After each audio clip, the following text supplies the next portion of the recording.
আসসালামু আলাইকুম আরহামতুল্লাহি অবারাকাতু।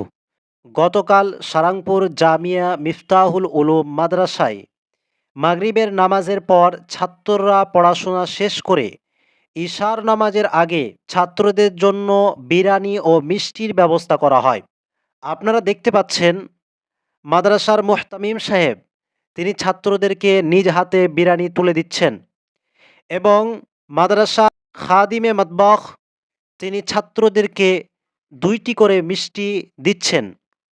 এই মহৎ কাজে যে বা যারা অংশগ্রহণ করেছেন, আল্লাহ তাআলা তাদের যেন উত্তম বদলা দান করেন এবং তাদের ইহজগৎ ও পরজগতে মঙ্গল দান করেন। আমিন।